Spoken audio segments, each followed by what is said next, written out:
जी, हमने डेफिनेशन पढ़नी है सब सीक्वेंस की। सब सीक्वेंस क्या होती है, पढ़ते हैं डेफिनेशन। an हमारे पास एक सीक्वेंस है, let an be a sequence and k from 1 to infinity be a strictly increasing sequence। यहाँ पर ये जो दो वर्ड्स हैं ये बहुत इंपॉर्टेंट है, ठीक है जी।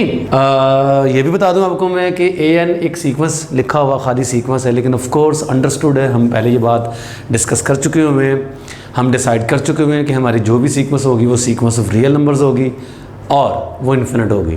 तो ये infinite sequence of real numbers है, अंडरस्टूड। और ये हमारे पास क्या है, ये भी इन्फिनिट है, लेकिन ये सीक्वेंस ऑफ रियल नंबर्स नहीं है, ये सीक्वेंस ऑफ नेचुरल नंबर्स हैं। nk is the sequence of natural numbers. और कौन सी वाली सीक्वेंस है, ये स्ट्रिक्टली इंक्रीजिंग सीक्वेंस, ठीक है जी। तो अब इन दोनों सीक्वेंसेस को मिलाकर ank, मतलब यहाँ पर nk सीक्वेंस है, सीक्वेंस ऑफ नेचुरल नंबर्स, और इंक्रीजिंग सीक्वेंस है ये, और ये an जो आपके पास सीक्वेंस ऑफ रियल नंबर्स है। तो इन दोनों सीक्वेंसेस को मिलाकर मैं एक नई सीक्वेंस बनाने जा रहा हूँ। a ये रहा, यहाँ पर n है, n को रिप्लेस करूंगा मैं nk से, ये वाला nk, ठीक है जी। n की जगह हमने nk को रिप्लेस करके ये बना देना है ank, और डेफिनेटली यहाँ पर जो डमी इंडेक्स होगा वो k होगा, k फ्रॉम 1 टू इन्फिनिटी। ये एक सीक्वेंस बनेगी, इन्फिनिट भी होगी, रियल नंबर्स की सीक्वेंस होगी, और ये सीक्वेंस एज अ सेट देखें तो ये सबसेट होगी किसकी, इस वाली गिवन सीक्वेंस की। लेकिन ये कहा जा सकता है कि इन्हीं सीक्वेंस की टर्म्स से हमने जो है ना वो इनफाइनाइटली मैनी टर्म्स सेलेक्ट करनी है। कैसे सिलेक्ट करनी है वो आपकी अपनी मर्जी, जैसे मर्जी सिलेक्ट कर लें, लेकिन ऑर्डर का ख्याल करें। यानी जो टर्म्स हम सिलेक्ट कर रहे हैं सीक्वेंस से सब सीक्वेंस में रखने के लिए, उनका ऑर्डर वही होना चाहिए जो ऑर्डर आपको गिवन सीक्वेंस में मिल रहा है, और ऑर्डर चेंज नहीं करना। वो कहाँ पर डेफिनेशन के अंदर कौन से ऐसे जो दो वर्ड्स हैं वो ये बता रहे हैं कि ऑर्डर आपने चेंज नहीं करना, वो ये दो वर्ड्स हैं कि ये स्ट्रिक्टली इंक्रीजिंग सीक्वेंस है नेचुरल नंबर्स की। तो अभी शायद आपको इतनी ज़्यादा समझ ना आई हो, हम एक एग्जांपल्स को देखते हैं। फ़र्ज़ कर लीजिए हमारे पास एक सीक्वेंस है n from 1 to infinity, suppose ये सीक्वेंस ले लिया हमने n²। तो अब ये जो सीक्वेंस बनेगी, इसका रेंज सेट जो बनेगा वो क्या बनेगा, 1 पुट करेंगे n की जगह तो 1 का स्क्वायर 1, चलें ऐसे लिख लेते हैं, 1 का स्क्वायर, 2 का स्क्वायर, 3 का स्क्वायर, 4 का square, up to so on. ये आपके पास सीक्वेंस बनेगी, ठीक है जी। इसमें ज़्यादा टर्म्स लिख लेते हैं, 5 square, 6 square, 7 square, 8 square, 9 square, so on. तो जो हमने इंक्रीजिंग सीक्वेंस लेनी थी नेचुरल नंबर्स की, ये वाली, उसका क्या मतलब है कि देखें ना, यहाँ पर जो आपने जो इसके अंदर डोमेन के अंदर पुट करना है नंबर, वो 1 है, 1 से ये आया, 2 से ये आया, 3 से ये आया, 4 से ये आया।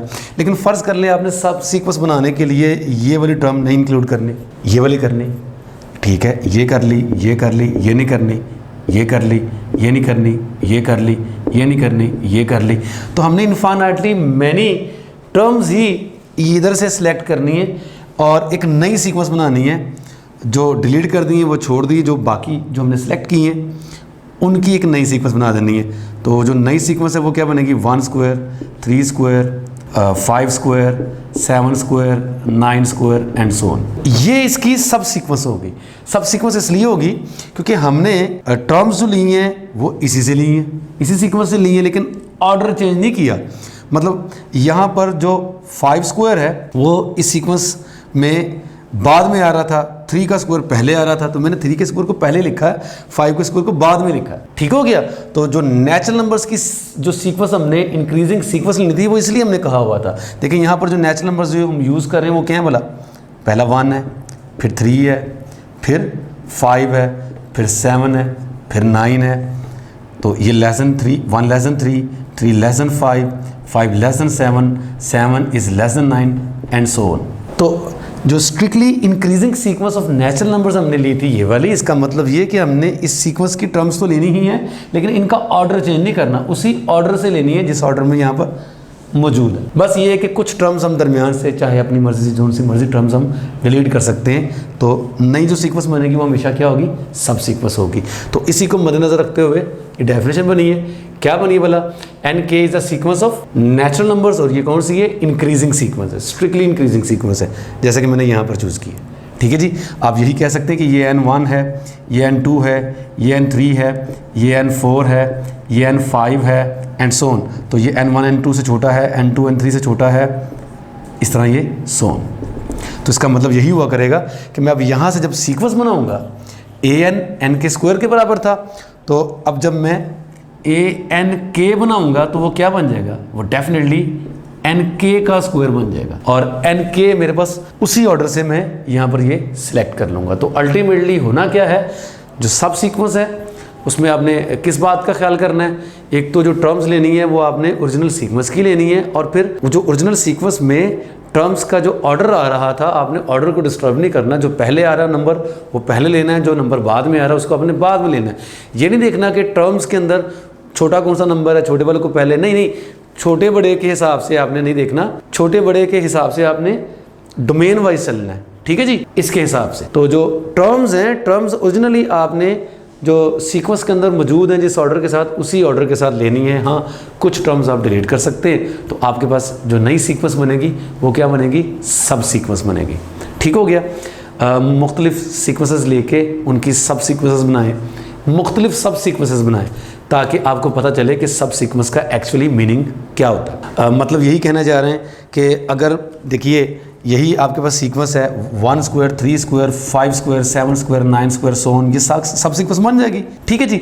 लेकिन अगर मैं 3 स्क्वायर पहले कर दूं, 5 स्क्वायर बाद में, फिर मैं 7 स्क्वायर, फिर मैं 11 स्क्वायर, फिर 9 स्क्वायर कर दूं, मतलब यहाँ पर मैंने ऑर्डर डिस्टर्ब कर दिया, 11 स्क्वायर पहले 9 स्क्वायर बाद में, और अप टू सोन कर दूं, तो ये सब सीक्वेंस नहीं बनेगी उसकी, क्योंकि इसमें मैंने ऑर्डर चेंज कर दिया होगा। तो ऑर्डर आपने वही रखना है और टर्म्स जो लेनी है वो आपने सीक्वेंस से ही लेनी है, तो बन जाएगी आपके पास एक सब सीक्वेंस जी।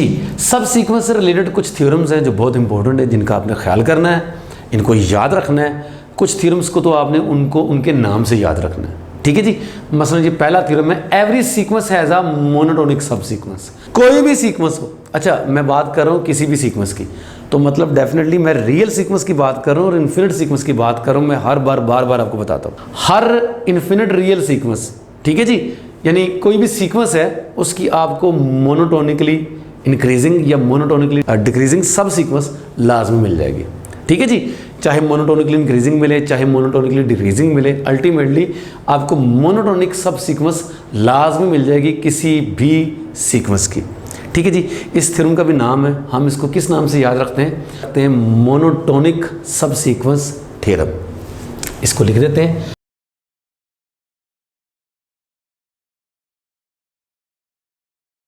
और नेक्स्ट थ्योरम है आपके पास, वो तो बड़ा इंपॉर्टेंट, बड़ा फेमस थ्योरम है, बोल्ज़ानो-वेरस्ट्रास थ्योरम। आप जानते हैं इसकी स्टेटमेंट भी क्या है भला, अगर कोई सीक्वेंस बाउंडेड है, कोई सीक्वेंस मतलब कोई रियल सीक्वेंस, कोई रियल इन्फिनिट सीक्वेंस बाउंडेड है, तो उसकी आपको कम अज़ कम एक कन्वर्जेंट सब सीक्वेंस लाजमी मिलेगी। देखिए वो खुद बाउंडेड है, तो ज़रूरी नहीं है कि वो कन्वर्जेंट भी है। हर बाउंडेड सीक्वेंस कन्वर्जेंट नहीं होती है, हर कन्वर्जेंट सीक्वेंस बाउंडेड ज़रूर होती है, लेकिन कुछ ऐसे सीक्वेंसेस भी हैं जो बाउंडेड तो हैं लेकिन कन्वर्जेंट नहीं है। मतलब -1 की पावर n, ये सीक्वेंस बाउंडेड है, 1 से बाउंड हो रही है, कन्वर्जेंट नहीं है, क्योंकि इसकी लिमिट्स -1 और +1 दोनों आ जाती हैं, ठीक है जी।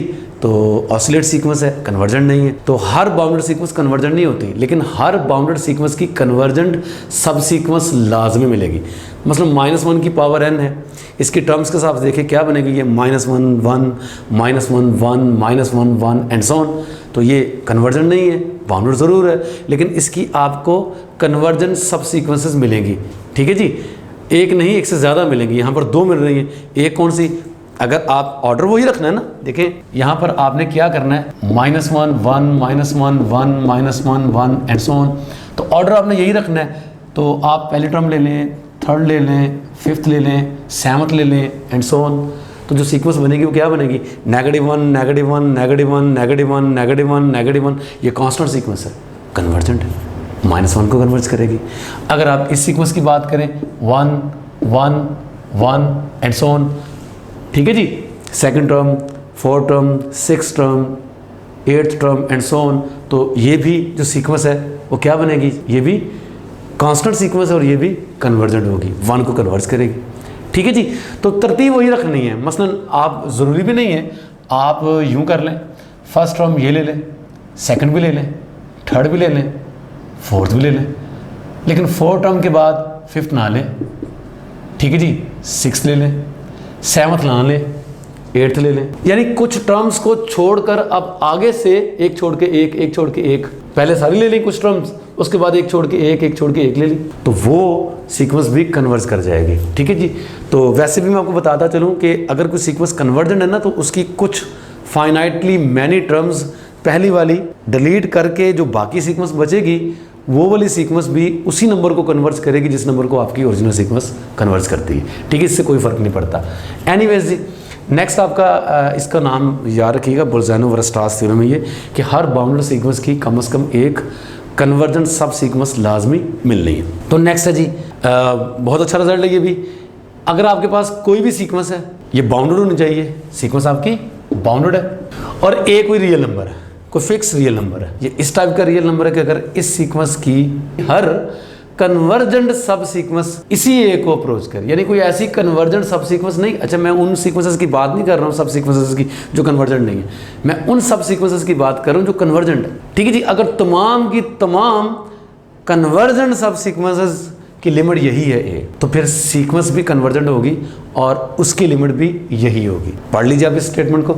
If a n n from 1 to infinity is a bounded sequence and a belongs to R such that every convergent subsequence of this converges to a. जी क्या मतलब है इसका, कि अगर कोई भी कन्वर्जेंट सीक्वेंस है तो वो इसी को कन्वर्ज करेगी। ऐसा ये भी नहीं है कि हम सिर्फ उन कन्वर्जेंट सब सीक्वेंसेस की बात करें जो इसी ए को कन्वर्ज करें, नहीं, तमाम कन्वर्जेंट सब सीक्वेंसेस अगर ए को ही कन्वर्ज कर रही हैं तो फिर आपकी गिवन सीक्वेंस कन्वर्जेंट होगी और वो भी ए को ही कन्वर्ज करेगी। राइट जी। तो एक एमसीक्यू देखते हैं, बहुत सिंपल सा एमसीक्यू।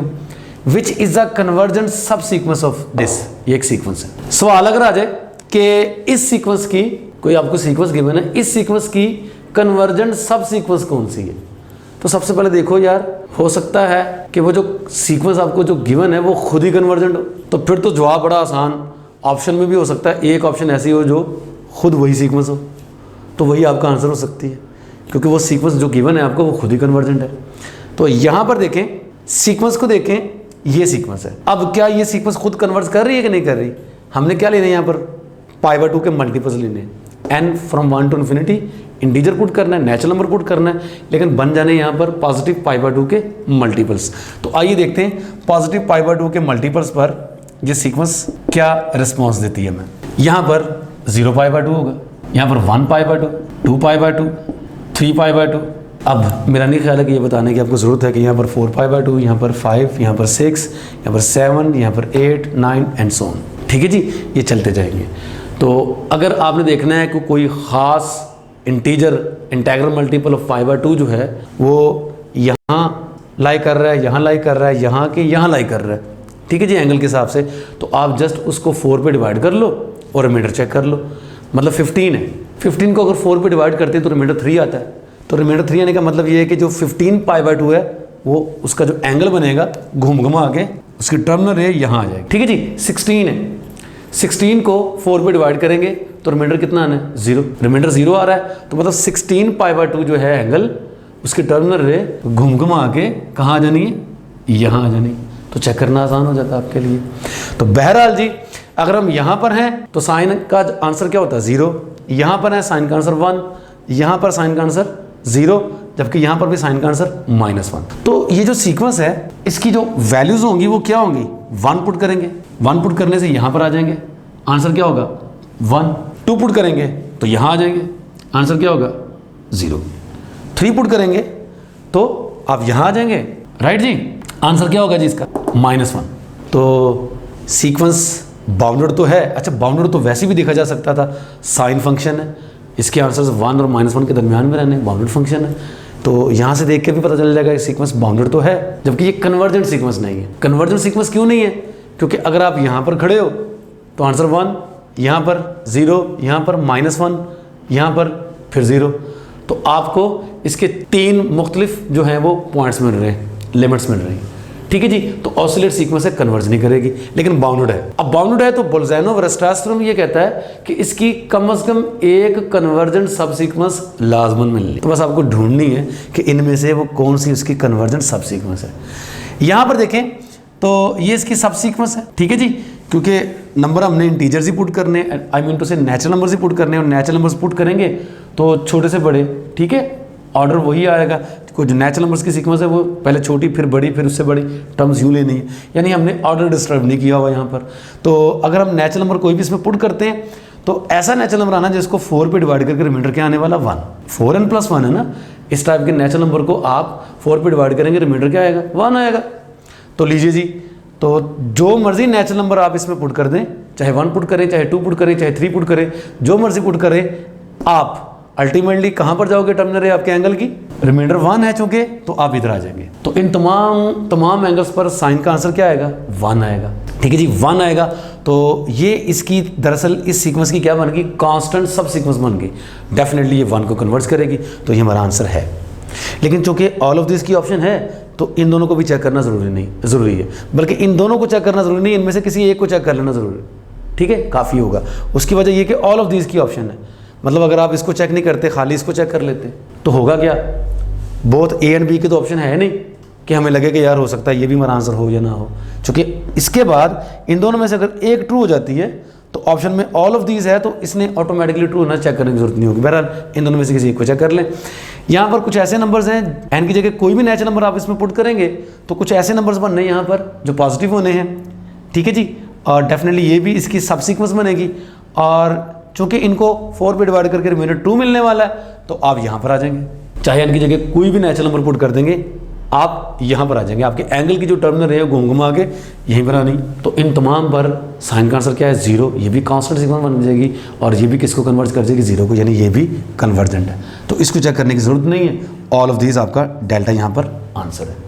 लेकिन अगर आप चेक करना चाह रहे हैं तो कर सकते हैं चेक। देखिए 4n+3 कोई भी नेचुरल नंबर आप इसमें पुट करेंगे कि कोई ऐसा नंबर बनना है जिसको 4 पे डिवाइड करके रिमाइंडर क्या आने वाला 3 आने वाला, right ji.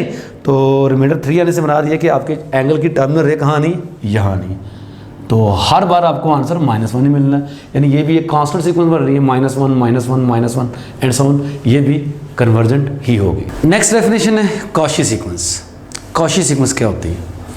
A sequence an from 1 to infinity is said to be Cauchy sequence if for every epsilon greater than 0 there exists some k belongs to n such that किसी भी epsilon positive real number के बदले में आपको एक natural number k मिले कि क्या हो, जब जब आप m और n कोई से भी दो नेचुरल नंबर्स k से बड़े लें, उन नेचुरल नंबर्स के कॉरस्पॉन्डिंग जो सीक्वेंस में मौजूद टर्म्स हैं am और an, उनका डिफरेंस आपके चूज़ किए हुए एप्सिलॉन से कम हो जाए। तो सोचिए, एप्सिलॉन को आप बहुत कम भी कर सकते हैं, 0 के करीब ले आ सकते हैं। उस सूरत में भी आपको कोई नेचुरल नंबर मिल ही जाना है कि जब जब आप उस नेचुरल नंबर से आगे वाले टर्म्स लेंगे तो उनका डिफरेंस आपके चूज़ किए हुए एप्सिलॉन से छोटा हो जाना। मतलब ये कि एक ख़ास नंबर के बाद, बहुत बड़े नंबर के बाद जो सीक्वेंस की टर्म्स हैं उनका आपसी डिफरेंस जो है वो कम से कम होता जाएगा। इस टाइप की सीक्वेंस को हम कहते हैं कॉची सीक्वेंस। देखने में ये लगता है कि जो कॉची सीक्वेंस होगी वो कन्वर्जेंट होगी। जी हाँ, होगी, लेकिन रियल नंबर्स में। दूसरी मीट्रिक स्पेसेस में ज़रूरी नहीं है कि हर कॉची सीक्वेंस कन्वर्जेंट भी हो। बहरहाल सबसे पहले हम जानना चाहते हैं कि हम इन जनरल किसी भी मीट्रिक स्पेस के लिए कॉची सीक्वेंस या कन्वर्जेंट सीक्वेंस की डेफिनेशन कैसे कर सकते हैं। जस्ट हमने क्या करना होता है, हम अभी तक जो डेफिनेशंस करते आ रहे हैं वो रियल नंबर्स के हिसाब से करते आ रहे हैं, रियल नंबर्स के सेट से। वो भी एक मीट्रिक स्पेस है, यूजुअल मीट्रिक।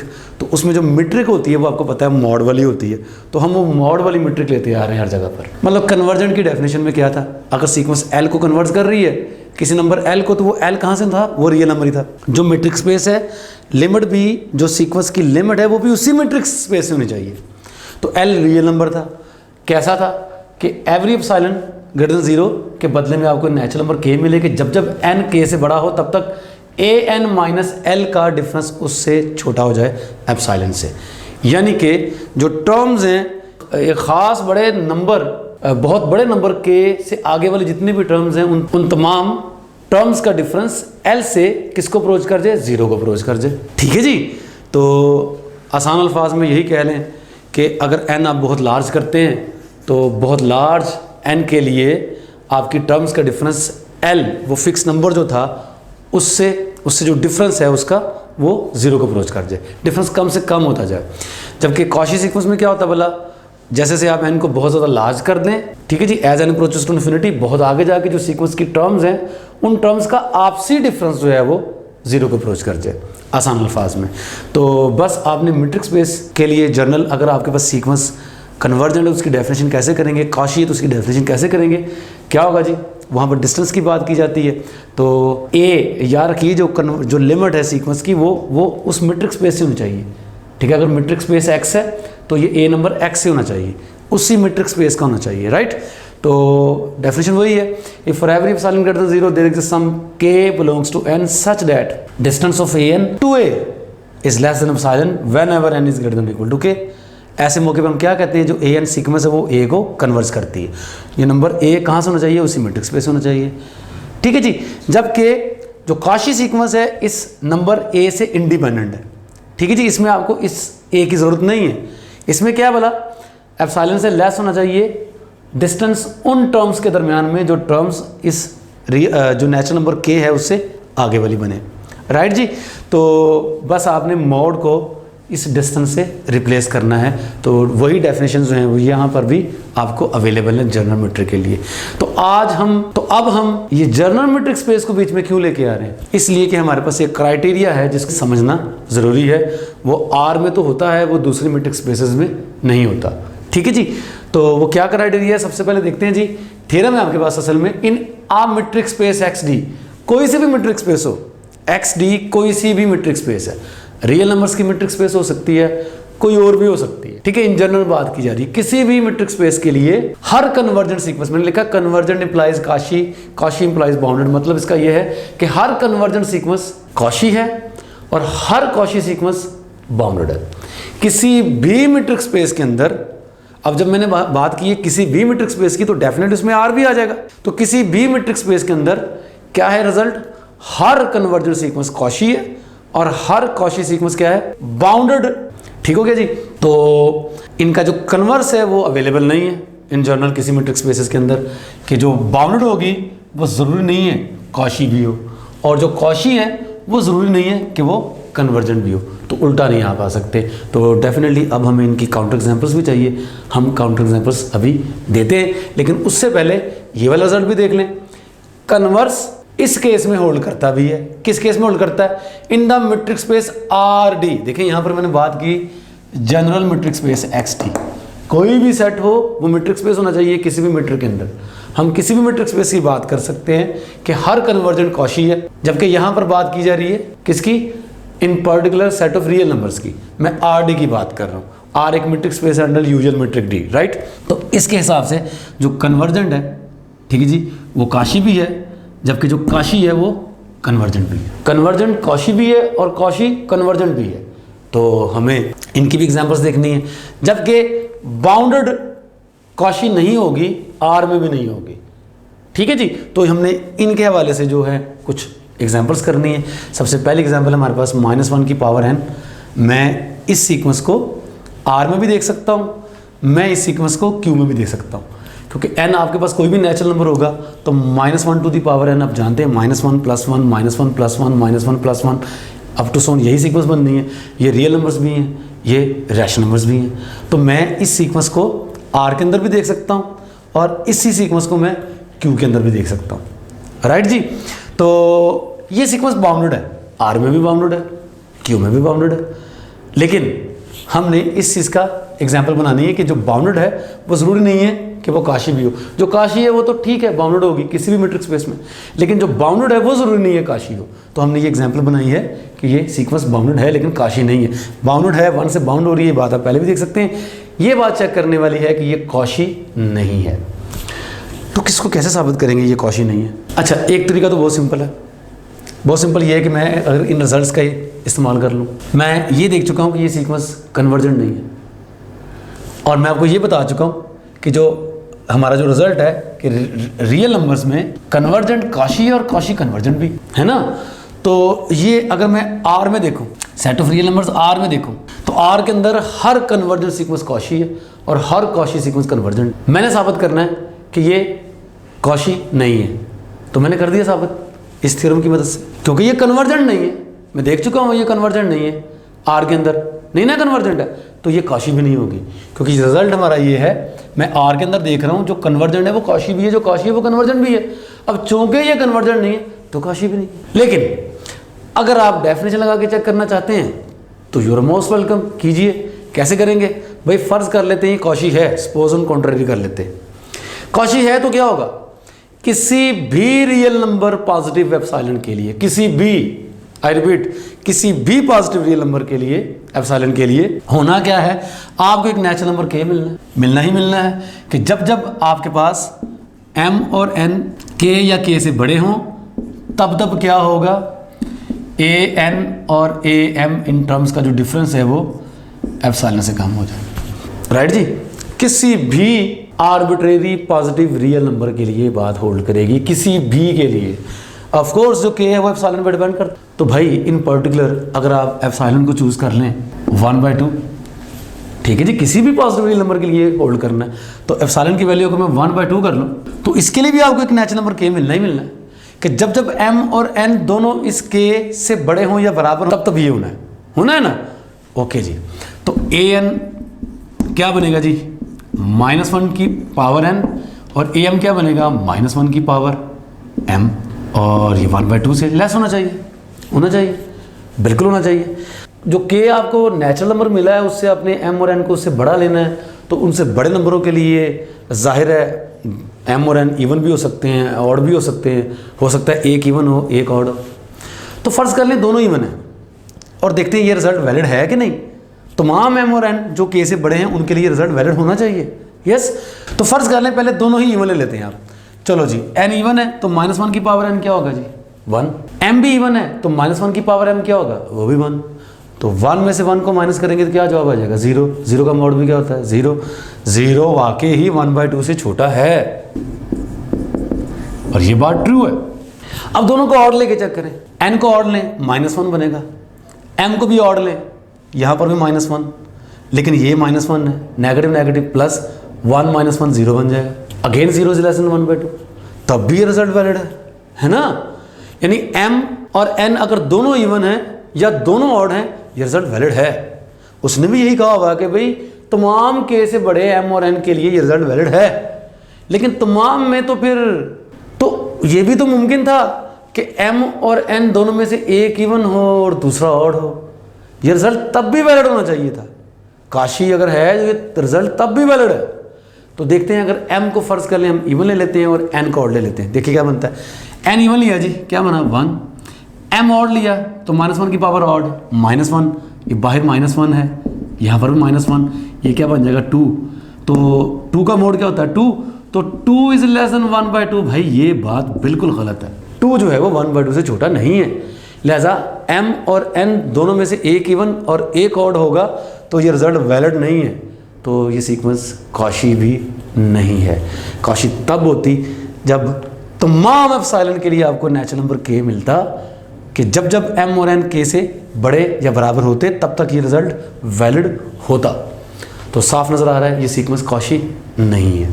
ठीक हो गया, ये सीक्वेंस कॉशी नहीं है, चाहे आप इसे R के अंदर देखें तब भी कॉशी नहीं है, चाहे इसे Q के अंदर देखें तब भी कॉशी नहीं है, क्योंकि R के अंदर जाएं या Q के अंदर जाएं, असल में कॉशी सीक्वेंस का मतलब ये होता है कि n जब बहुत लार्ज कर देंगे तो बहुत लार्ज n के लिए आपके पास जो सीक्वेंस की टर्म्स होंगी उनका आपसी डिफरेंस जो है वो बहुत ही कम हो जाए, यानी 0 को अप्रोच कर जाए। ठीक है, वो Q में 0 को अप्रोच करेगा तो वो R में भी करेगा, वो R में 0 को अप्रोच करेगा तो वो Q में भी 0 को अप्रोच करेगा। ठीक है जी, तो ये जो सीक्वेंस है बाउंडेड तो है R में भी Q में भी, लेकिन कॉशी नहीं है ना R में ना Q में। तो बाउंडेड होने से कॉशी किसी भी मीट्रिक स्पेस में नहीं होगी। ठीक है, इन जनरल हम ये नहीं कह सकते कि ये नहीं होगी, मतलब हमारे पास काउंटर एग्जांपल्स हैं कि जो किसी मीट्रिक स्पेस में जो बाउंडेड है वो जरूरी नहीं है वो काशी हो। Even in case of R bounded does not implies Cauchy. ठीक है जी, तो अब हम ये देखेंगे कि किसी सीक्वेंस किसी मीट्रिक स्पेस के अंदर जो कॉशी है जरूरी नहीं है वो कन्वर्जेंट हो। तो उसके लिए हमने ये एग्जांपल बनाई है, इसके अलावा और भी एग्जांपल्स अवेलेबल है, लेकिन इस एग्जांपल को देख लेते हैं। ये सीक्वेंस मैं देखने जा रहा हूँ Q के अंदर, R के अंदर भी सीक्वेंस है, लेकिन अभी आप R के अंदर ना देखें, आप इस सीक्वेंस को Q के अंदर देखें। मीट्रिक स्पेस Q है आपके पास, XQ है, तो जो लिमिट अगर इसकी होनी है वो भी किस में होनी चाहिए, Q में होनी चाहिए। अच्छा जी, इस सीक्वेंस की कुछ टर्म्स मैंने यहाँ बना ली। n की जगह 1 पुट करेंगे तो 2 मिलेगा आपको, n की जगह 2 पुट करेंगे तो 1 + 1/2, 3/2 उसका स्क्वायर 9/4। n की जगह 3 पुट करेंगे तो 1 + 1/3 4/3, उसका क्यूब n की जगह 3 पुट करना पड़ेगा ना, उसका क्यूब 64/27, ऐसे ही n की जगह 4 पुट करके 625/256 बन रहा है अप टू 100। ये सीक्वेंस है, तमाम टर्म्स रैशनल नंबर्स है ना, रैशनल नंबर्स। और इस सीक्वेंस को हमने याद किया हुआ है, ये किसको कन्वर्ट करती है भला, ई को। और हम ये जानते हैं कि ई जो नंबर है वो इर्रेशनल नंबर है, जानते हैं ना आप लोग, बिल्कुल ई नंबर इर्रेशनल नंबर है, वो रैशनल नहीं है। अब ये देखें, ये सीक्वेंस की तमाम टर्म्स रैशनल है, यानी ये sequence is a subset of Q, ये सीक्वेंस क्यू से पकड़ी हुई है हमने। अब इसकी जो लिमिट है वो ई है, वो क्यू में शामिल नहीं है, तो मैं इस सीक्वेंस को कन्वर्जेंट नहीं कह सकता, क्योंकि कन्वर्जेंट सीक्वेंस के लिए जो लिमिट है होती है, जो सीक्वेंस की जो लिमिट है वो भी उसी मीट्रिक स्पेस के अंदर होनी चाहिए। यहां लिखी हुई है ना definition, a belongs to X is the limit of the sequence a n, ठीक है जी, डेफिनेशन वही है, लेकिन जो लिमिट है वो एक्स से होनी चाहिए। यहां पर एक्स मैंने क्या पकड़ा हुआ, क्यू, इसकी लिमिट ई है, वो रैशनल नहीं है, वो इर्रेशनल है, तो मैं ये नहीं कह सकता, इसे क्यू में देखूं तो ये नहीं कह सकता कि ये सीक्वेंस कन्वर्ज कर रही, ठीक हो गया। मैं इसे डाइवर्जेंट सीक्वेंस ही समझूंगा, किसमें, क्यू में। मैं आर में तो देख नहीं रहा हूं, लेकिन ये सीक्वेंस कॉशी है। कॉशी क्यों है, क्योंकि इस सीक्वेंस की जो टर्म्स हैं एन को बहुत ज़्यादा लार्ज कर देंगे, तो सीक्वेंस की टर्म्स का आपसी जो डिफरेंस होगा वो कम से कम होता जाएगा। अच्छा, नहीं समझ आई, कोई बात नहीं। ये कॉशी क्यों है, ये समझने के लिए आप इसे आर में ले जाएं, अब इसे क्यू में मत देखें, अब इसे आप आर में ले जाएं, ले गए आप आर में लेके जाएंगे तो सीक्वेंस की जो टर्म्स हैं वो चाहे रैशनल है, रियल भी है, ई को कन्वर्ट करती है, और ई चूंकि आर में है तो आर में ये सीक्वेंस क्या होगी, कन्वर्जेंट होगी। और जो सीक्वेंस कन्वर्जेंट है वो कॉशी भी है, कन्वर्जेंट अप्लाइज कॉशी, ठीक है, ये तो किसी भी मीट्रिक स्पेस के लिए होल्ड करता है, आर में भी करेगा। तो जो सीक्वेंस कन्वर्जेंट है वो कॉशी भी है, लिहाजा आर में ये कन्वर्जेंट है तो कॉशी भी है। ये जो इसकी लिमिट है ये रियल नंबर है, मैं मीट्रिक स्पेस आर ले रहा हूँ, एक्स आर है, तो ये इसकी लिमिट आर में शामिल है, तो आर के अंदर ये कन्वर्जेंट है तो काशी भी है, तो ये सीक्वेंस काशी है आर के अंदर।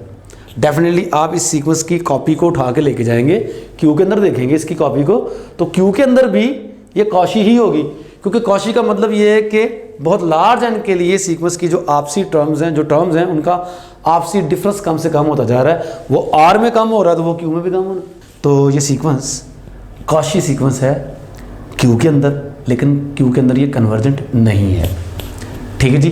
तो Cauchy does not implies convergent, R के अंदर ये कॉशी भी है, ये कन्वर्जेंट भी है। अच्छा चलिए, यहाँ पर मैं आपको एक और बात बताना बहुत ज़रूरी समझता हूँ। हमने कंप्लीटनेस प्रॉपर्टी पढ़ी थी रियल नंबर्स की, वो क्या थी भला, कि हर बाउंडेड अबव सबसेट का सुप्रीमम मिले या हर बाउंडेड बिलो सबसेट का इन्फीमम मिले, यही थी प्रॉपर्टी। जी हाँ, बिल्कुल ठीक।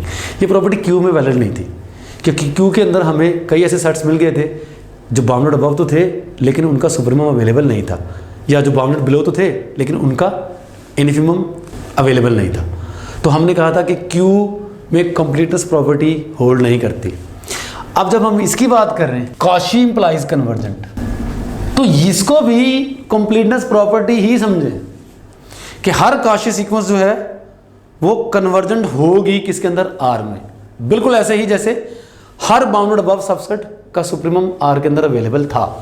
ये दोनों बातें कॉन्साइड कर जाती हैं, ठीक हो गया जी। तो आर्बिट्रेरी मीट्रिक स्पेस के अंदर हर कॉशी कन्वर्जेंट नहीं है, राइट। जैसे क्यू के अंदर हर कॉशी सीक्वेंस कन्वर्जेंट नहीं थी, हमने इसी की एग्जांपल देखी। क्यू के अंदर ये कॉशी तो थी लेकिन ये कन्वर्जेंट नहीं थी। बिल्कुल ऐसे ही क्यू के अंदर हमें कई ऐसे सेट्स मिले थे जो बाउंडेड अबव तो थे लेकिन उनका सुप्रीमम अवेलेबल नहीं था, जो बाउंडेड बिलो तो थे लेकिन जिनका इन्फीमम अवेलेबल नहीं था।